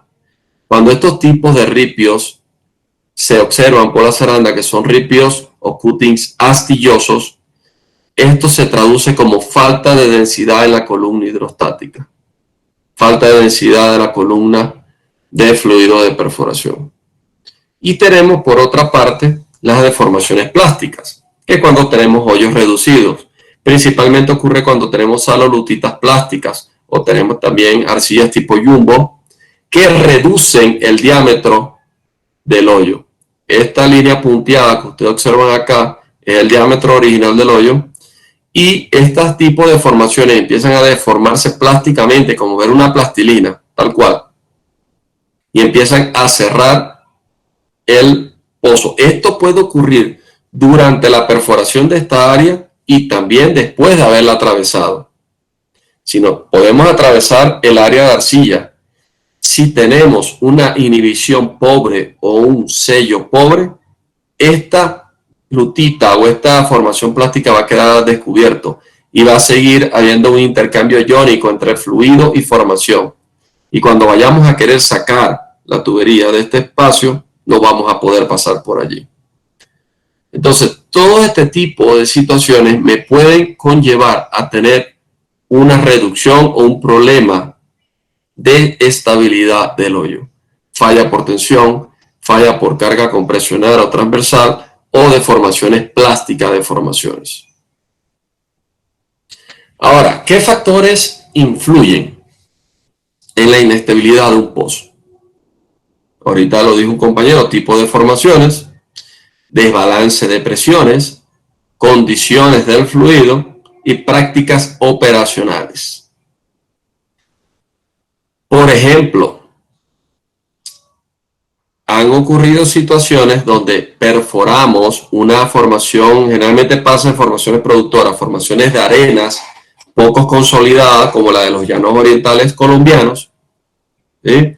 O formaciones como la Brecha en el Golfo de México, o formaciones como en el campo Rumaila en Irak, de la formación Daman, que son formaciones de arena muy deslenables. En ese tipo de formaciones, señores, uno se debe de quedar el menor tiempo posible. Si nosotros nos quedamos allí circulando, ¿qué va a pasar con las formaciones? Se va a desbaratar, se va a desconsolidar y se va a derrumbar. Se lava. ¿Sí? Ese es un término que se lava. Y eso está relacionado a prácticas operacionales. Ya eso no está relacionado a condiciones de fluido, ni presión, nada, sino condiciones operacionales, señores. Entonces hay que tener muy claro, ¿sí?, hasta dónde llega la responsabilidad de cualquiera de las partes. Si es problema geológico, si es problema de desbalance de presiones, si es una situación relacionada a las condiciones del fluido o si es una indebida práctica operacional. Generalmente las formaciones que están relacionadas a este tipo de problemas de inestabilidad son formaciones móviles, fracturadas o falladas, geopresurizadas y las formaciones reactivas. Otro problema que conlleva activar el mecanismo de empaquetamiento puente es falla en la cementación. Aquí en esta imagen ustedes pueden ver un tapón de forzamiento, ¿no? Es un tapón de cemento de contingencia que enviaron por alguna razón en esta zona. Pero también acá podemos tener el cemento de un proceso de cementación convencional, de un casing. Bajaron casing, perforaron la sección anterior, bajaron casing, cementaron. Este es el bolsillo de cemento, la zapata, rompimos la zapata del bolsillo de cemento. Si este cemento no es de calidad, señores, vamos a tener derrumbe. ¿Cómo lo vamos a ver? Va a salir pedazos de cemento por las zarandas. Segundo,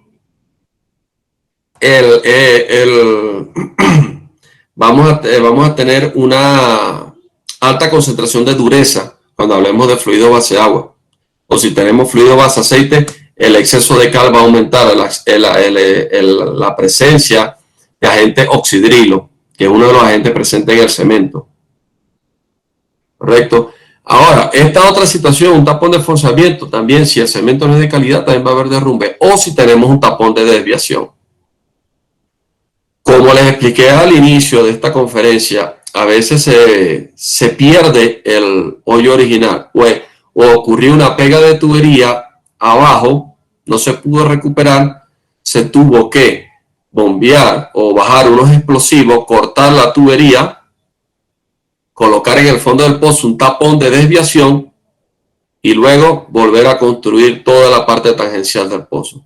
Si el cemento que se bombea para este tapón de desviación no es de calidad, también vamos a tener problemas de residuos de cemento o de un posible empaquetamiento o puente. Todo esto va a ir al fondo del pozo. Entonces, como prevención, siempre se recomienda, señores, que los bolsillos de cemento no excedan de 10 a 15 pies cuando se cemente un casing convencional. Y asegurarse que el cemento haya fraguado antes de proceder a perforar la zapata. No hay que tener afán, no hay que tener apuro, señores. Para eso existen unos testigos y unos estudios previos que se hacen del cemento y se conoce el tiempo de fraguado.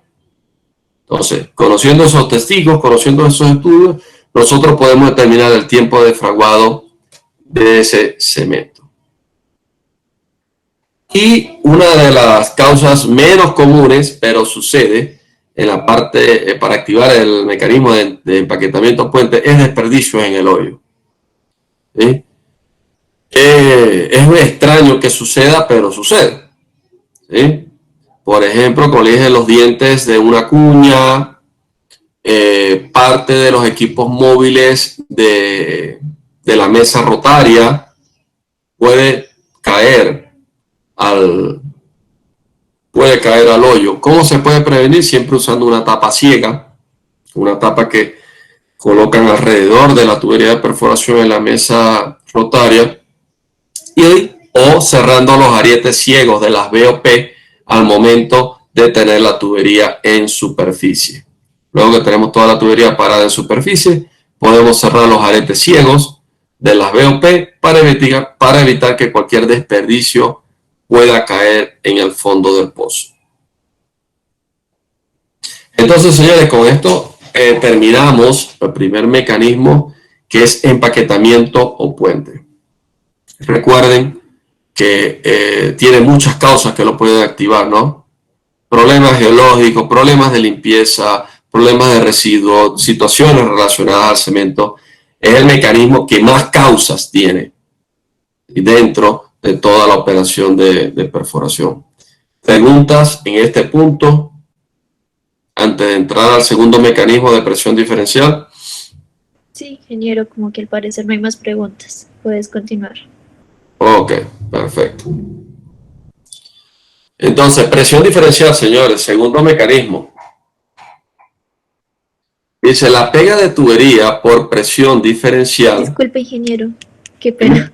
Ya tenemos una pregunta en el chat. Okay. Es de Alejandro Castañeda. Cuando estemos en una formación nueva. Perdón, como que está incompleta la pregunta. O Alejandro, si quieres la puedes decir en voz alta. Activa sí, claro. tu micrófono. Hola, muy buenos días. ¿Me pueden escuchar? Sí, claro, Alejandro. Fuerte y claro. Adelante.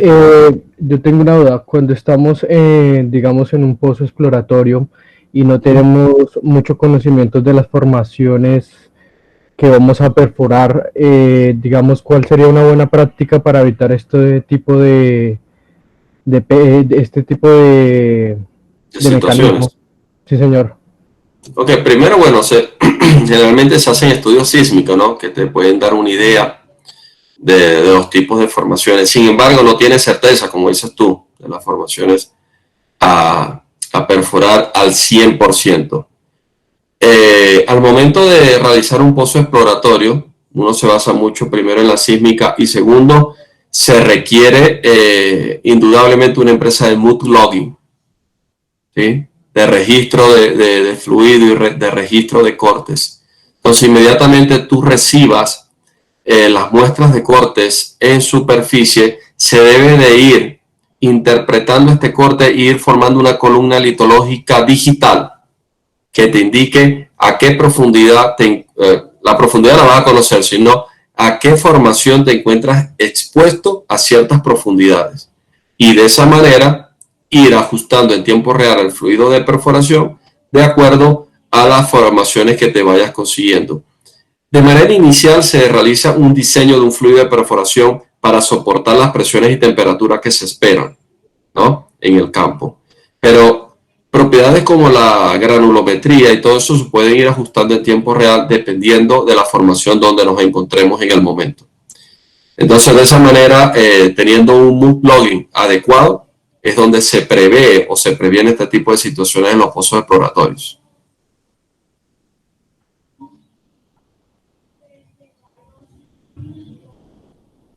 ¿Respondí tu pregunta, Alejandro? Ah, ok, perfecto.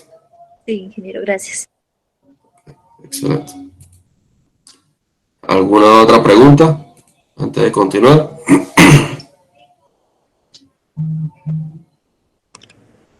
Ok, si quieres continúa así. Vale, gracias, Angélica. Entonces, bueno, tenemos el segundo mecanismo, ¿no?, que es el mecanismo por presión diferencial.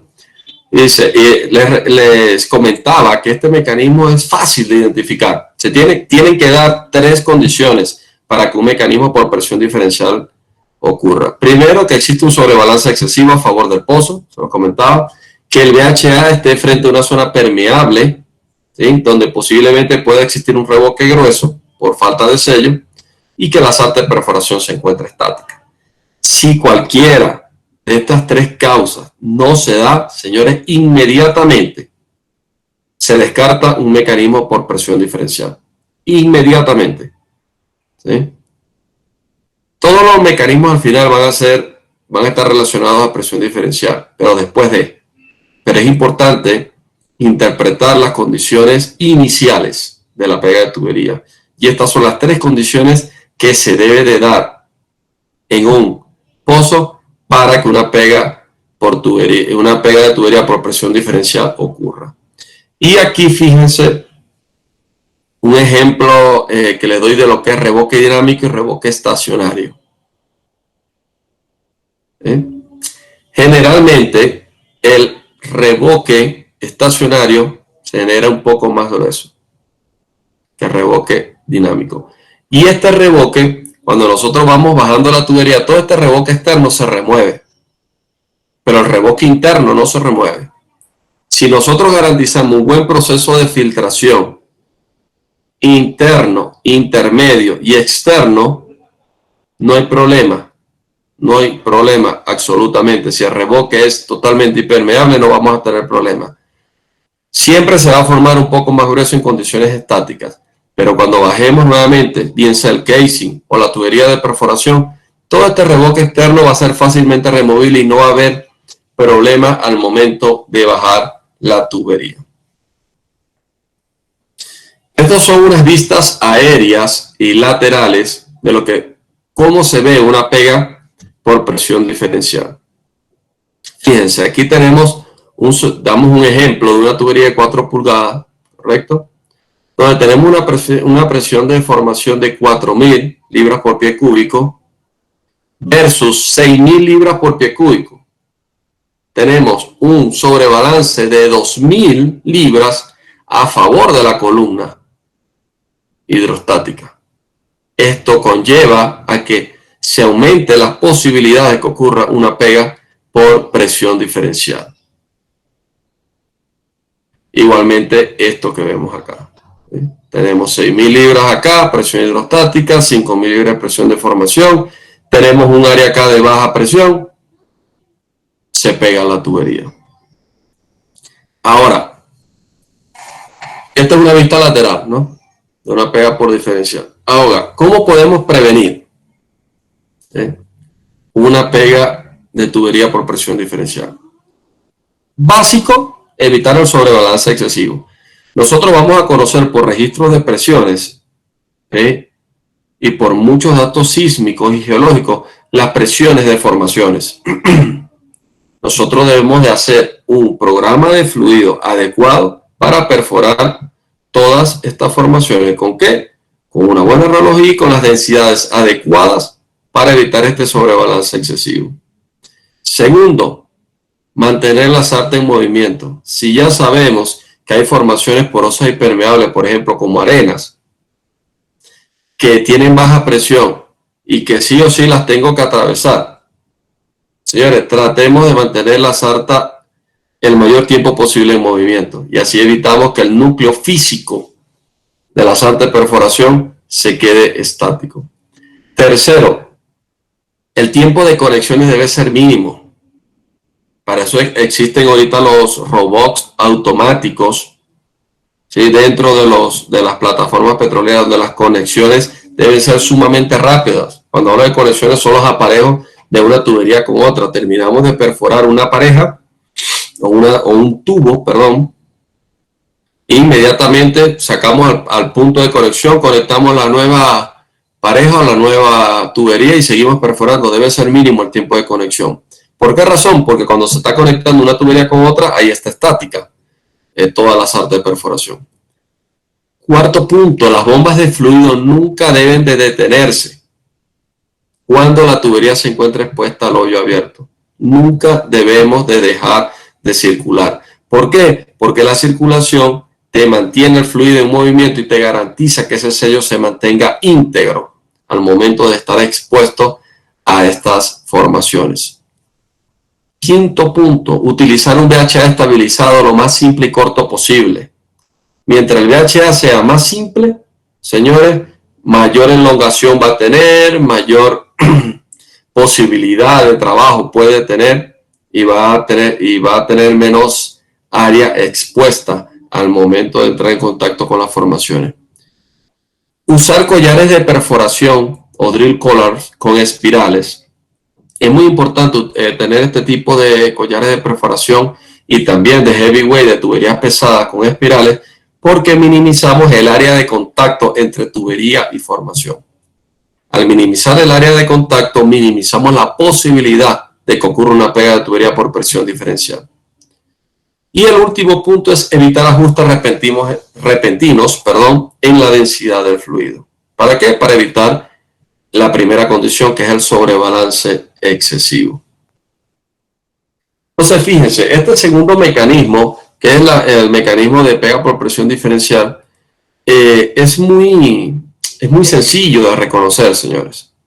Tienes que tener un sobrebalance, tienes que estar expuesto a una formación permeable y tienes que tener la sarta estática. O sea, es el mecanismo más fácil de identificar, indudablemente.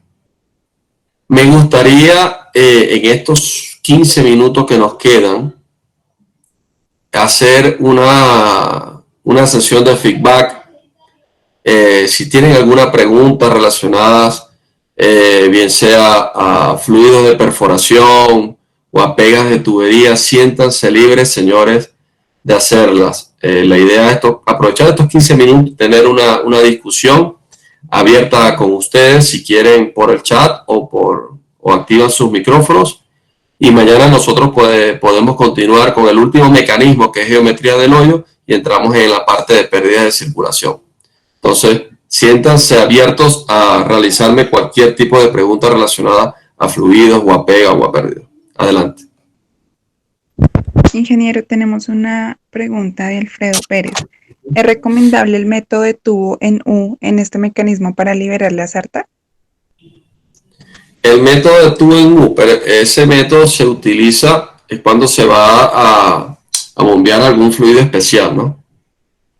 Si vamos a bombear algún fluido especial, generalmente cuando ocurre una pega por presión diferencial es muy efectivo este tipo de prácticas.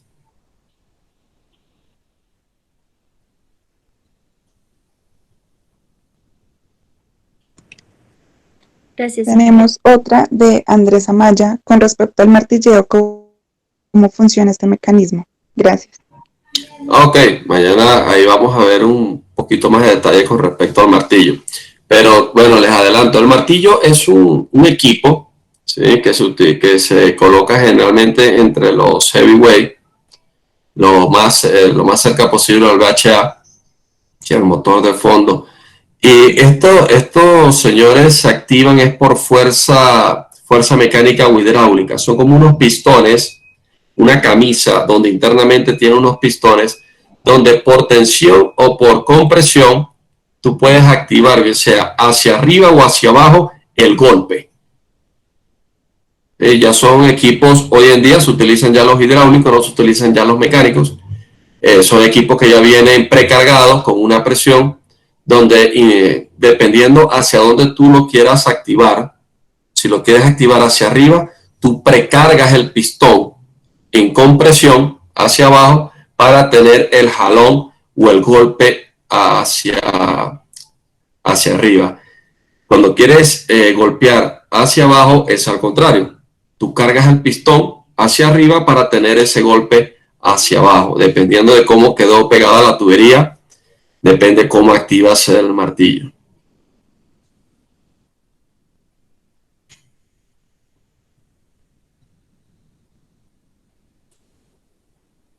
¿Alguien más tiene más preguntas? Recuerden que pueden activar sus micrófonos. Adelante, no les dé pena. Todas las preguntas son válidas, todas las preguntas son interesantes. Carlos pregunta, ¿qué recomendarías si no tienes circulación y no liberas arriba ni abajo? Mira, cuando no tenemos circulación, desde el punto de vista de fluido de perforación no se puede hacer prácticamente nada, ¿sí? Y activamos el martillo y no liberamos, ahí lo más recomendable es correr un registro de punto libre, saber en qué punto exactamente te encuentras pegado, hacer un back-off, tratar de desenroscar la tubería en la junta próxima al tope de la pega o bajar un explosivo y cortar la tubería allí y desviar el pozo. Ahí no hay mucho que hacer ya, en realidad. Sí, disparos. Se hacen unos disparos y se rompe la tubería y se bombea un tapón en el fondo del pozo, un tapón de desvío. Se espera fraguado y se baja una cuchara deflectora para salir bien sea si tienes casing o si estás en hoyo abierto, no se puede colocar una cuchara, ahí vas rompiendo el tope del tapón de cemento de desvío y con el motor de fondo y las herramientas de fondo como LWD y MWD vas direccionando el pozo para salir a un pozo lateral con otra trayectoria diferente al pozo original.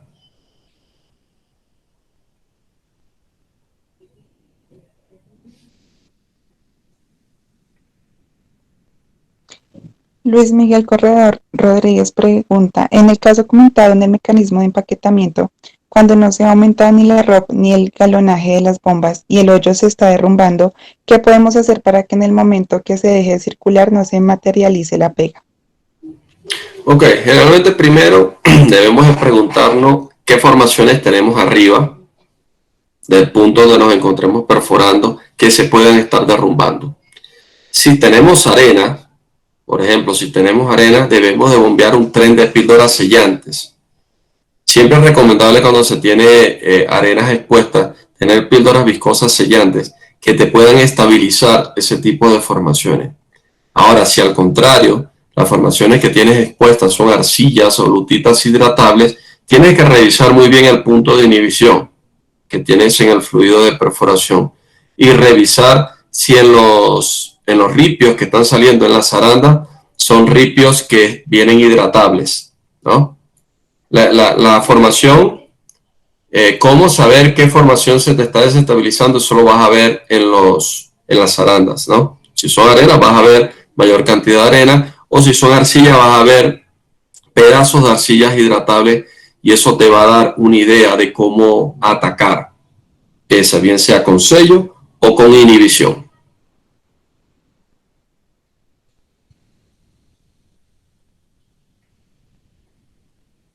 Esteban Liscano pregunta, ¿cuántas veces es recomendado usar el martillo si no se logra liberar la pega con un primer golpe?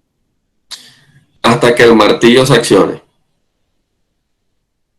Todas las veces que sea necesario, hasta que el martillo tenga carga. ¿Sí? No hay un estimado de 1, 2, 3 o 10 veces. Hasta que el martillo te dé accionamiento hacia arriba, hacia abajo, dependiendo hacia dónde estés martillando, tienes que hacerlo para tratar de liberar.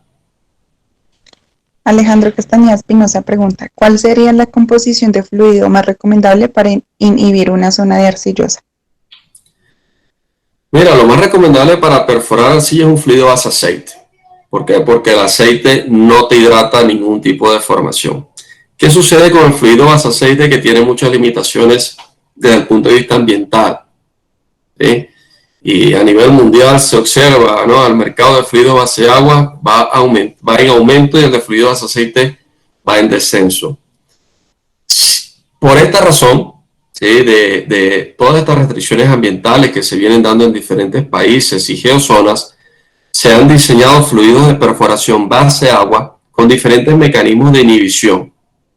Cuando hablo de diferentes mecanismos de inhibición, hablo de poder inhibir de diferentes formas, con sales, sales cuaternarias de potasio, mezclada con aminas cuaternarias, también mezcla de glicoles con poliglicoles o polioles o poligliceroles, y todo esto ha ayudado a la industria de perforación a tener fluidos de perforación base agua con alta carga inhibitoria para poder perforar sin problema estas zonas arcillosas tipo Gumbo a nivel mundial.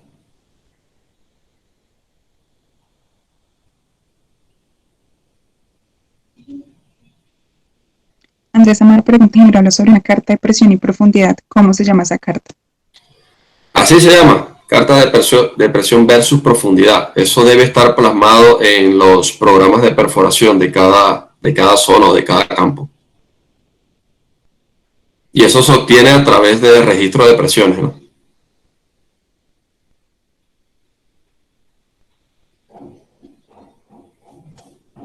John Alexander Vargas Serrano, ¿qué de cierto hay que las HWDP lisas por el OD que tienen en el centro, el riesgo de pega es bajo normalmente? Ese diámetro externo es de media pulgada más que el diámetro externo nominal.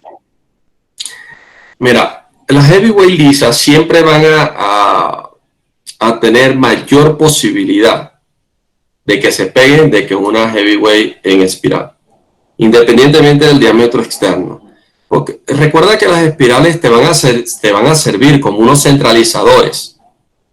Independientemente sea el OD un poco más grande que una lisa, te va a servir como centralizadores y además te va a minimizar el área de contacto entre tubería y formación, y eso te va a ayudar a minimizar el riesgo de una pega de tubería.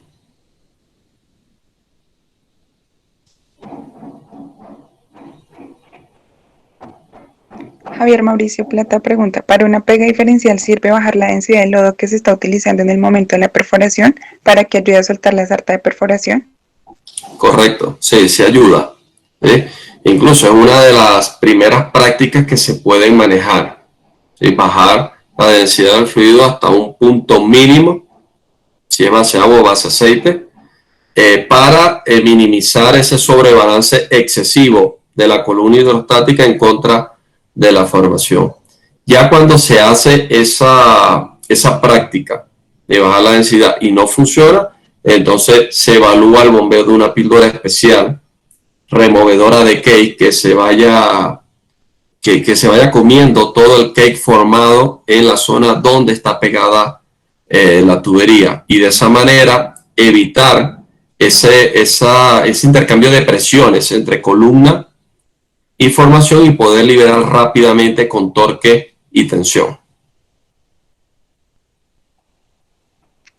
Gracias, ingeniero. Jackie Izquierdo pregunta, en cuanto a formaciones carbonatadas, ¿qué tiempo se tiene que dejar reposar el carbonato de calcio para poder despegar la sarta? y a qué tiempo después de la pega ya no puede ser efectivo. Ok, cuando hablamos de formaciones carbonatadas, ¿verdad? Generalmente son arenas, ¿no? Que tienen presencia de carbonatos de calcio. Ahora, cuando dices qué tiempo, Jackie, puedes activar tu micrófono. ¿Qué tiempo se tiene que dejar reposar el carbonato de calcio para poder despegar la sarta? La pregunta va enfocada a qué tiempo, o sea, yo bombeo una píldora, la ubico en la formación carbonatada. La pregunta se refiere a qué tiempo debo esperar para que la píldora me actúe sobre ese carbonato de calcio de formación.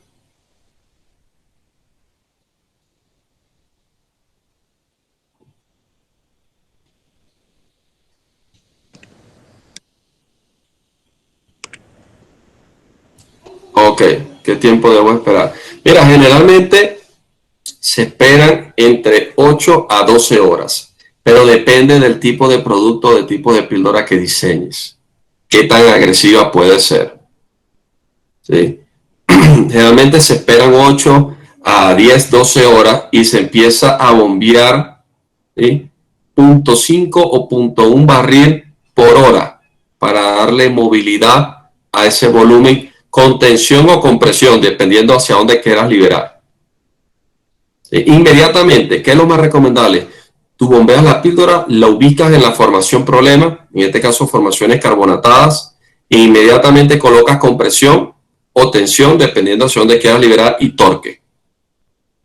Hay píldoras que al cabo de 4 horas empiezan a activarse, dependiendo del tipo de píldora, pero lo normal es entre 8 a 12 horas para empezar a trabajar la tubería.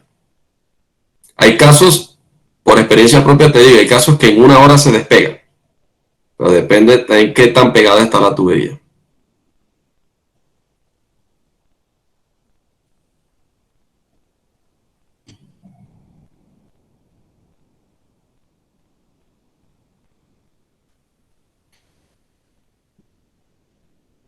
¿Hay alguna otra pregunta? Por el momento no, ingeniero. Bueno, perfecto. Sí, estamos dentro del tiempo, de la hora programada. Bueno, chicos, para mí es un placer compartir con ustedes todas estas experiencias, estas 2 horas. Y bueno, esperamos seguir mañana con el tercer y último mecanismo. Finalizamos viendo lo de los martillos, cómo activar y algunas píldoras especiales que se bombean. Y entramos a la parte de pérdidas de circulación. Para cualquier consulta, pregunta que ustedes puedan tener, señores, me pueden escribir a mi correo, que es Andrés José Rodríguez, termina en Z84, @outlook.com. Lo repito, Andrés José Rodríguez 84 @outlook.com. Correcto, así como lo acaba de compartir Angélica. Señores, un placer, cuídense mucho, manténganse a salvo y seguros con sus familias. Y bueno, yo espero verlos mañana.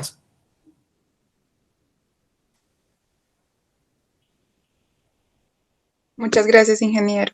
Entonces los esperamos el día de mañana en la segunda parte de prevención y análisis de pegas de tubería y pérdidas de circulación. Buen día. Buen día a todos y buen provecho.